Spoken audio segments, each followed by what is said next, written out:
Olá, gente, boa noite. O nosso grupo vai falar sobre o artigo Estudo sobre o cultivo in vitro de embriões bovinos durante o transporte. Eu sou a Tatiane e vou seguir com vocês com a introdução.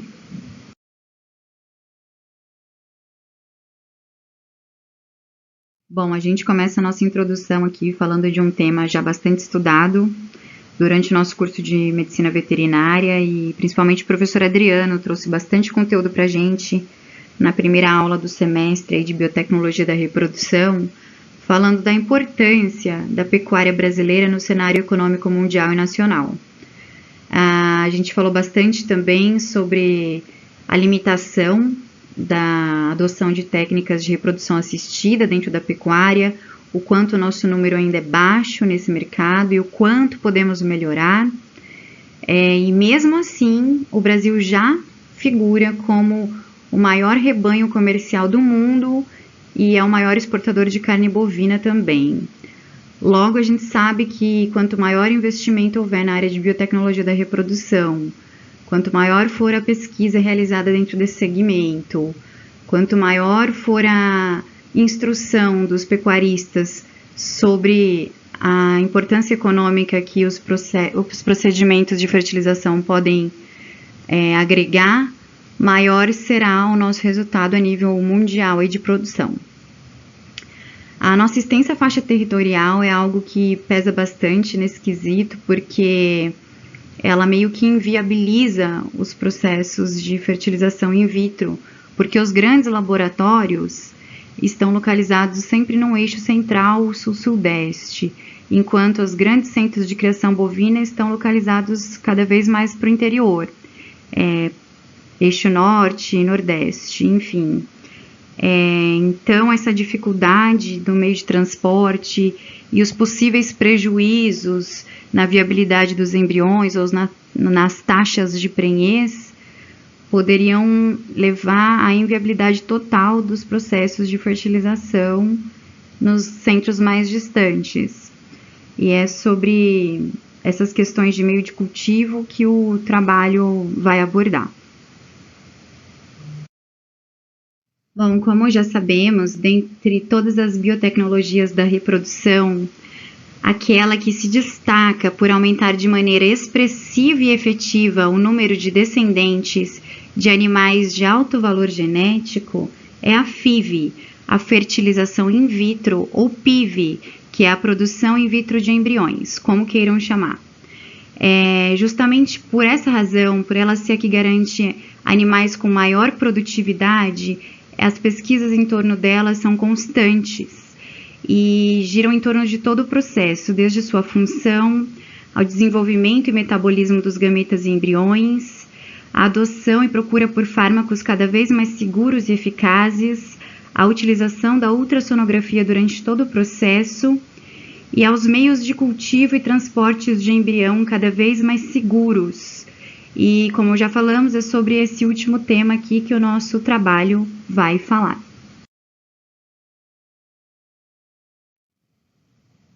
Oi, gente. Eu sou a Glenda e eu vou dar continuidade falando sobre a parte de material e métodos. A pesquisa do nosso artigo ela foi elaborada com ovos de vacas mestiças que foram abatidas no frigorífico do Paraná entre os meses de maio e julho de 2014.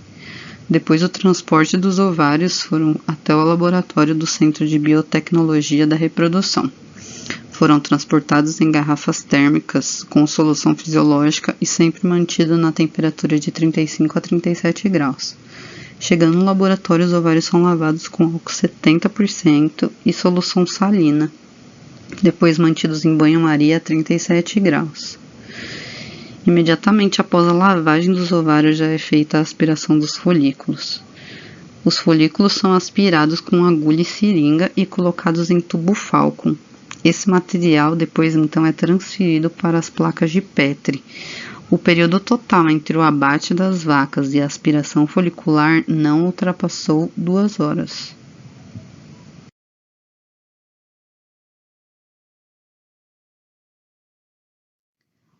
Foram selecionados os melhores oócitos de acordo com a morfologia. O sêmen utilizado no estudo foi de um touro Nelore, descongelado em banho-maria a aproximadamente 35 graus por 30 segundos. A seleção dos espermatozoides móveis e a remoção do plasma seminal e dos diluidores aconteceu por meio da centrifugação e depois foi realizada a fertilização.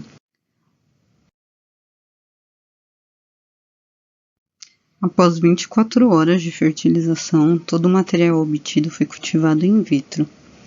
O cultivo após a fertilização foi realizado na incubadora com a atmosfera gasosa controlada de 5% de CO2. No dia 4, realizou-se a renovação do meio de cultivo.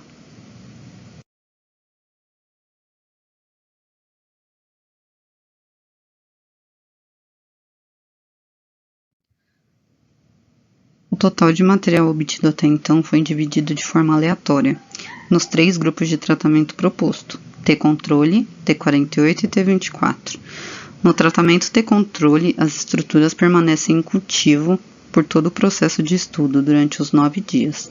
No tratamento T48, os embriões foram retirados do meio de cultivo no 5º dia e levados ao meio de simulação de transporte por 48 horas.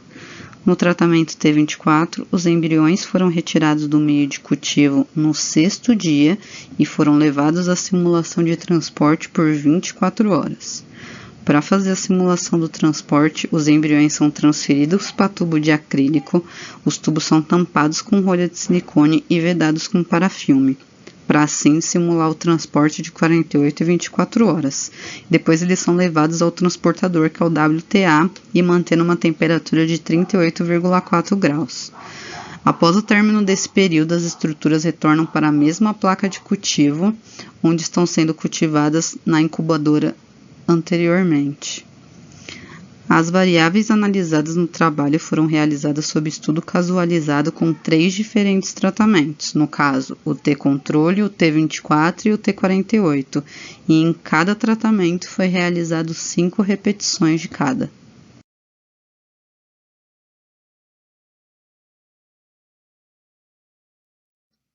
Então, aqui temos os resultados obtidos sobre o número de embriões produzidos in vitro e submetidos à simulação de transporte por 24 e 48 horas com a atmosfera controlada. Os números de blastocistos totais foram de 110 no controle, 118 no transporte em 24 horas e 110 em 48 horas. A taxa de blastocisto em porcentagem no dia 7 no controle foi de 31%. 35% no transporte em 24 horas e 33% em 48 horas. Lembrando que a taxa de blastocisto é igual ao número de blastocistos totais dividido pelo número de oócitos vezes 100. E a taxa de eclosão em porcentagem no controle foi de 74%. 80% no transporte em 24 horas e 78% em 48 horas. A taxa de eclosão é igual ao número de blastocistos eclodidos dividido pelo número de blastocistos totais vezes 100.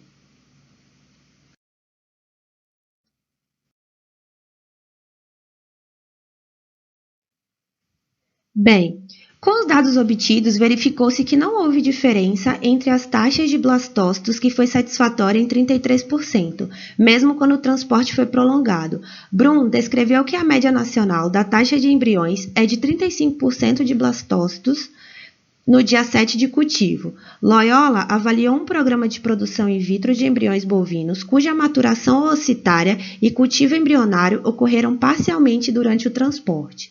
No 6º dia de cultivo, os embriões foram transportados em incubadora portátil em meio de cultivo embrionário, de São Paulo para a Bahia, um tempo médio de 18 a 24 horas. Ao fim do transporte, foram avaliadas taxas de blastócitos e blastócitos expandidos, e na sequência foram envasados e transferidos para as receptoras. E os autores relataram que a taxa de embriões produzidos foi de 32,85%. Valores semelhantes ao que encontramos neste trabalho.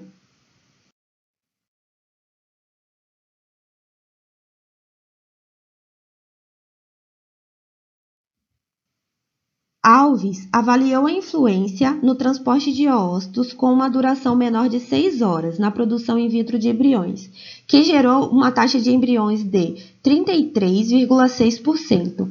Contudo, Leivas trabalhou com o transporte de ócitos bovinos em meio de maturação utilizando um tampão orgânico EPS, sem controlar a atmosfera gasosa e temperatura de 39 graus, o que levou a uma redução significativa no desenvolvimento dos embriões no transporte de até 18 horas. Eles relataram que os resultados negativos foram em função da incapacidade do tampão de manter o pH estável por até 18 horas, prejudicando, assim, o desenvolvimento dos embriões.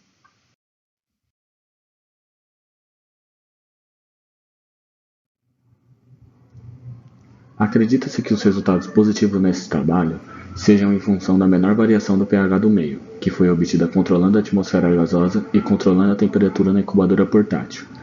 Essas condições são semelhantes às encontradas nos laboratórios durante a maturação in vitro. Pons também informou que a interação do meio de cultivo e a atmosfera gasosa é altamente estratégico para a produção in vitro de embriões, principalmente quando há longos períodos de transportes. Pons avaliou um programa de produção in vitro em fêmeas leiteiras. Os oócitos foram maturados in vitro por 24 horas, controlando o ar e a temperatura e utilizando sêmen sexado. Utilizando uma estufa portátil no transporte, os embriões tiveram seu estágio final de desenvolvimento variando de 24 a 72 horas, podendo assim cobrir a distância de até 2.000 km.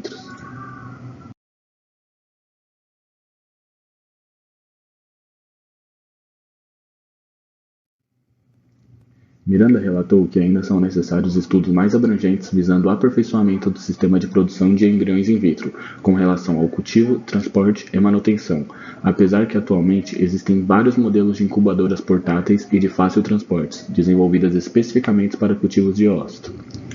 Fertivitro publicou que o transporte de embriões em estufas portátil, mantendo as mesmas condições oferecidas aos embriões dentro do laboratório, sendo retirados no 5º ou no 6º dia após a fecundação e levados até o local onde se encontram as receptoras.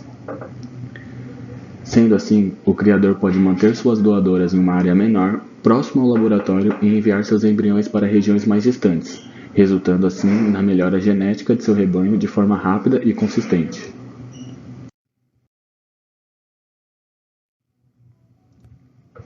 O sistema de cultivo embrionário durante o transporte por até 48 horas é viável, podendo afirmar que a maneira pela qual os embriões foram transportados simulou as condições de atmosfera e temperatura do laboratório de forma satisfatória. Desta forma, acredita-se que o emprego desta biotecnologia, de forma comercial e em larga escala, viabiliza o envio de embriões para propriedades distantes dos laboratórios de produção de embriões, garantindo assim um melhoramento genético do rebanho com consideráveis ganhos produtivos e econômicos.